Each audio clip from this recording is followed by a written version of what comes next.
કેવીની class YouTube ચેનલમાં આપ સરે મિત્રોનું હું દિલથી સ્વાગત કરું છું। આજે વિદ્યાર્થી મિત્રો વાત કરીશું ધોરણ 10ની અંદર આપણી જે નવી સ્વાધ્યાયન પોથી મિત્રો આપવામાં આવેલી છે, જેમાં ભાગ નંબર 2માં સામાજિક વિજ્ઞાનનો પાઠ નંબર 2 ભારતનો સાંસ્કૃતિક વારસો, જે તમને પાના નંબર 98 થી 102 ઉપર મળી જશે, જેનું આપણે આ વિડીયોમાં સચોટ સાચું અને સંપૂર્ણ સોલ્યુશન જોવાના છીએ। તો ચાલો વિદ્યાર્થી મિત્રો વિડીયોની શરૂઆત કરીએ। તેના પહેલાં તમે ખાસ કરીને ચેનલમાં નવા હશો તો ચેનલને અવશ્ય સબસ્ક્રાઇબ કરી વિડીયોને લાઇક અને શેર કરવાનું ન ભૂલતા, જેથી કરી અમે તમારા સુધી ધોરણ 10ના તમામ વિડીયોનું સોલ્યુશન ઝડપથી તમારા સુધી મોકલી શકીએ। તો આપણો જે પાઠ 2 આપેલો છે, ભારતનો સાંસ્કૃતિક વારસો, હસ્ત અને લલિત કલા પરંપરાઓ, જેની અંદર પ્રશ્ન નંબર 1 છે, એનો અ છે મિત્રો વિભાગો, જે જોડકા આપેલા છે તેમાં જોડી ખાલી પૂર્ણ કરવાની છે। પહેલું છે અ માટીના પકવેલા વાસણો, તો એની અંદર આવશે જવાબ ડી ટેરાકોટા। બી બાંધણી, તો તેમાં જવાબ આવશે સી રાજસ્થાન। અકી, તેમાં જવાબ આવશે એ કેલ્સિડોનિક। 6 પટોળું, તેમાં મિત્રો જવાબ આવશે બી પાટણ। ને 5 ગાલીચા, તો તેની અંદર જવાબ આવશે ઈ કાશ્મીરની અંદર ગાલીચા વખણાય છે। બીજો છે જોડકું ભરતનાટ્યમ નૃત્ય, તો તે તમિલનાડુમાં મિત્રો થાય છે। તૃતીય હિન્દ, તો તે મિત્રો અમીર ખુસરોનું નામ હતું તૃતીય હિન્દ। 3 છે ભાવ પ્રધાન નાટકો, તો ભવાઈને ભાવપ્રધાન નાટક કહેવાય છે। કથકલી, તો કથકલી એ મિત્રો કેરળમાં નૃત્ય ભજવવામાં આવે છે। અને ગરબી, તો ગરબી એ મિત્રો દયારામની ગરબી પ્રખ્યાત છે, જાણીતી છે, વખણાતી છે। હવે આપણે પ્રશ્ન 2 ઉપર જઈશું। વિધાન ખરા છે કે ખોટા, તેની યોગ્ય વિધાન મિત્રો લખવાનું છે। પહેલું છે અમેરિકાના અને ગીરના જાંબુરમાં વસેલા સિદ્દી લોકોનું ધમાલ નૃત્ય છે, તો આ વિધાન સાચું છે। 2 ગુજરાતની નાટ્યકલામાં જયશંકર સુંદરીનું નામ મોખરે ગણાય છે, તો આ વિધાન સાચું છે। 3 પંડિત બિરજુ મહારાજ મણિપુરી નૃત્ય સાથે જોડાયેલા છે, તો આ વિધાન ખોટું છે।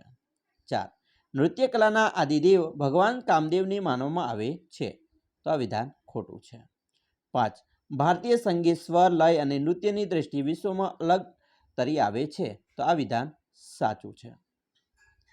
છઠ્ઠો પ્રશ્ન ચિત્રકલાનું સ્થાન વિવિધ કલાઓમાં અગ્રીમ છે, તો આ વિધાન પણ સાચું છે। 7 પડી પટોળે ભાત ફાટે પણ ફીટે નહીં, આ યુક્તિ જડતર કલા સાથે જોડાયેલી છે નહીં, આ વિધાન ખોટું છે, કારણ કે તે જે મિત્રો પટોળા કલા સાથે જોડાયેલી છે।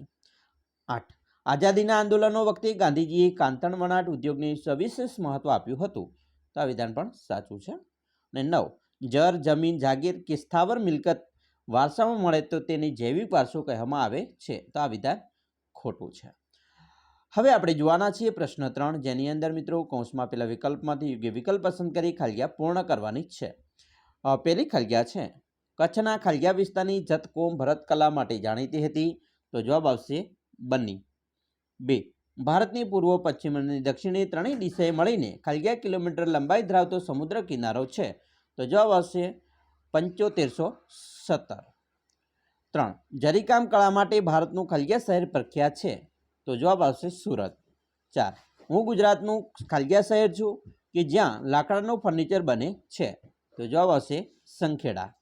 5 હાથી, ગેંડો, હરણ ઇત્યાદિના ચિત્રો ખાલિયા રાજ્યમાંથી મળે છે, તો જવાબ આવશે મધ્યપ્રદેશ। 6 હેમા માલિની ખાલિયા નૃત્ય સાથે જોડાયેલા છે, તો જવાબ આવશે ભરતનાટ્યમ। 7 આદિવાસી નૃત્યને ખાલિયા નામથી ઓળખવામાં આવે છે, તો જવાબ આવશે ચાળો। હવે આપણે પ્રશ્ન 4 ઉપર જઈશું। આપેલ વિકલ્પમાંથી યોગ્ય વિકલ્પ પસંદ કરી પ્રશ્નોના જવાબ આપવાના છે। પહેલો પ્રશ્ન છે રાજસ્થાનનું કયું શહેર જળતરકામ માટે જાણીતું છે, તો જવાબ આવશે સી બીકાનેર। 2 કયા શહેરના કારીગરો અકીકામ માટે વિખ્યાત છે, જવાબ આવશે બી ખંભાતના કારીગરો। 3 હું કયા સ્થળે આવેલ ચિત્રકળા છું, આ જે ચિત્ર છે તો એ છે અજંતાની ગુફાનું ચિત્ર। 4 પાટણના પટોળાની કળા કેટલા વર્ષો કરતાં પણ પ્રાચીન હોવાનું માનવામાં આવે છે, તો જવાબ આવશે 850 વર્ષથી વધુ, એટલે કે એ ઓપ્શન સાચો છે। 5 હું અસંખ્ય રંગોમાં રંગાયેલી એક સાડી છું, મારી ઉપર પરંપરાગત શૈલીવાળી હાથી, પૂતળી, ચોપાટ, પક્ષીઓ, કળશ વગેરે જેવી ડિઝાઇન ચિત્રવામાં આવે છે, મને ઓળખો, તો એ છે બી બાંધણી। 6. કુચીપુડી આંધ્રપ્રદેશ કથકલી. તો કુચીપુડી આંધ્રપ્રદેશમાં મિત્રો નૃત્ય ભજવવામાં આવે છે, તો કથકલી છે કેરળમાં ભજવવામાં આવતું નૃત્ય છે. 7. નીચેના જોડકાની સાચી વિગત વિકલ્પમાંથી શોધીને જવાબ લખો. તો અહીંયા મિત્રો પહેલું છે વૈજયંતીમાલા, તો તેમાં આવશે ભરતનાટ્યમ સાથે જોડાયેલા છે. યામિની રેડી, તો એ મિત્રો કુચીપુડી સાથે જોડાયેલા છે.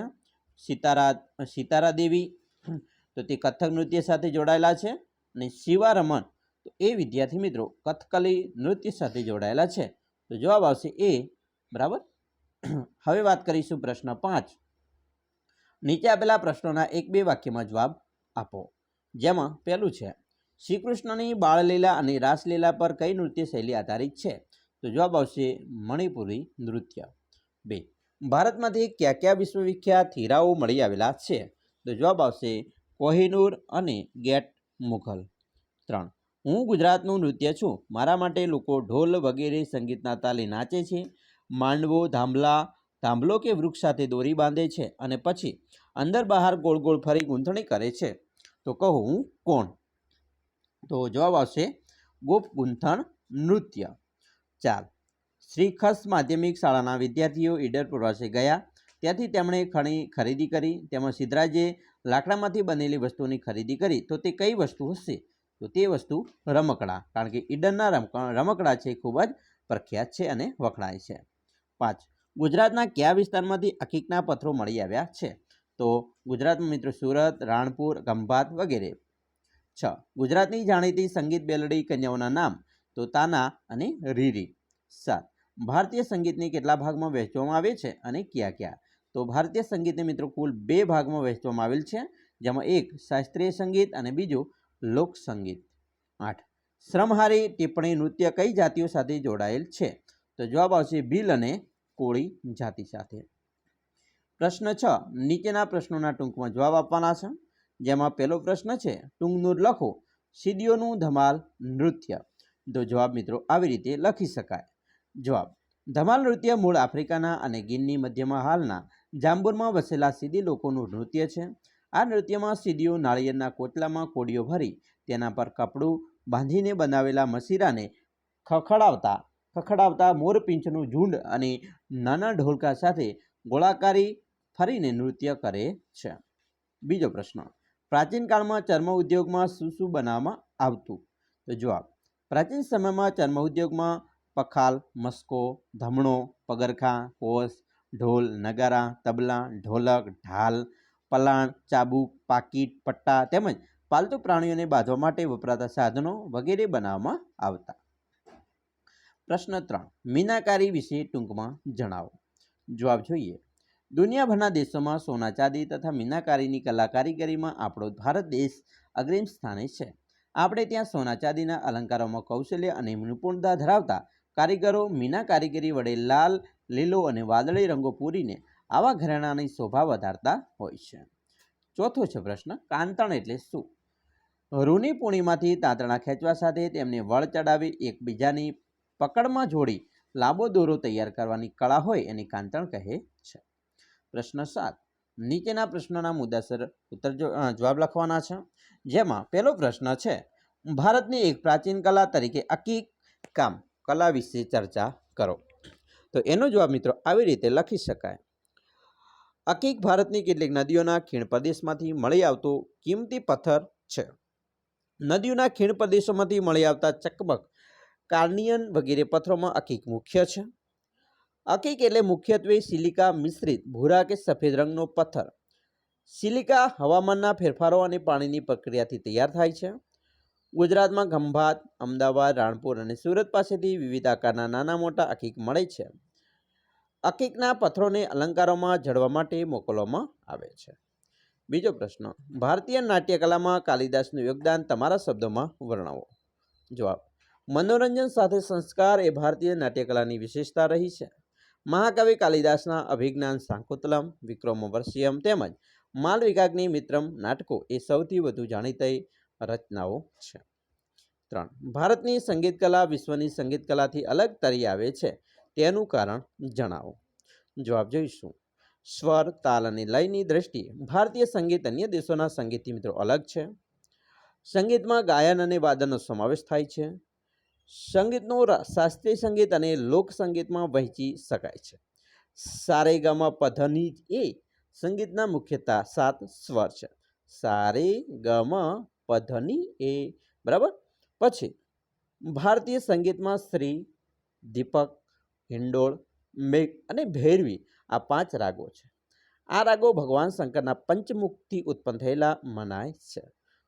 હવે આપણે આગળ જોવાના છીએ. પ્રશ્ન 8. નીચેના પ્રશ્નોના સવિસ્તર જવાબ આપવાના છે, જેમાં ગુજરાતના નૃત્યો વિશે સવિસ્તર સમજૂતી આપવાની છે. તેના વિશે આપણે જોઈશું. તો મિત્રો, ગુજરાતના જે લોકનૃત્યો છે એની વાત કરીએ તો ગુજરાતની ઉત્સવપ્રિય પ્રજાની વિવિધ કામો અને જાતિઓમાં રૂઢિઓ અને રીતિરિવાજો અને પરંપરાઓ મુજબના લોકનૃત્યો જોવા મળે છે. આવા નૃત્યોમાં આદિવાસી લોકનૃત્યો, ગરબા અને રાસ તથા અન્ય લોકનૃત્યો ગણી શકાય. તહેવારો, લગ્ન પ્રસંગો, મેળા વગેરે પ્રસંગોએ આવા નૃત્યો છે પણ જોવા મળે છે. તો તેમાં પહેલું નૃત્ય છે આદિવાસી નૃત્ય. તો તેના વિશે મિત્રો આપણે અહીંયા લખવાનું છે. બીજું છે ગરબા. ગરબા આપણે દરરોજ મિત્રો દર વખતે રમતા જ હોય છે નવરાત્રિમાં, તો એના વિશે પણ મિત્રો યોગ્ય લખવાનો રહેશે. પછી ત્રીજું છે રાસ. રાસ મિત્રો એના વિશે પણ લખીશું કે રાસ એટલે ગોળાકારે ફરતા ફરતા નૃત્ય સાથે ગાવું. તે આપણે ત્યાં શ્રી કૃષ્ણ ભગવાનને ભક્ત નરસિંહ મહેતાની રાસલીલા બતાવી હતી તેવી કથા છે. ગુજરાતમાં મોટે ભાગે નવરાત્રિ તથા જન્માષ્ટમી જેવા તહેવારોએ રાસ રમાય છે. દાંડિયા રાસ એ રાસનો એક પ્રકાર છે, પરંતુ ગાગર કે હોડો લઈને પણ રાસ કરાતો હોય છે. વૈષ્ણવ સંપ્રદાયની અસર વધતા રાસ વધુ લોકપ્રિય બન્યા છે. રાસ રમવા સ્ત્રીઓ ભરત ભરેલા ચણિયા ચોળી અને પુરુષો કેડિયા ધોતીનો પરંપરાગત પોશાક પહેરે છે. હવે આપણે બીજો પ્રશ્ન જોઈશું.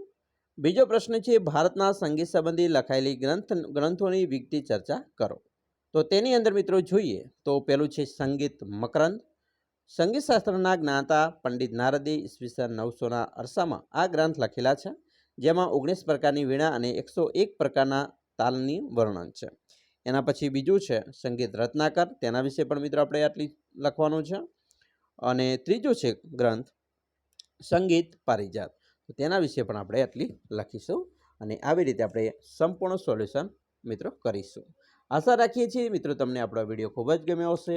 વિદ્યાર્થી મિત્રો, વિડીયો ગમ્યો હોય તો લાઇક, શેર અને સબસ્ક્રાઈબ કરવાનું પણ ન ભૂલતા.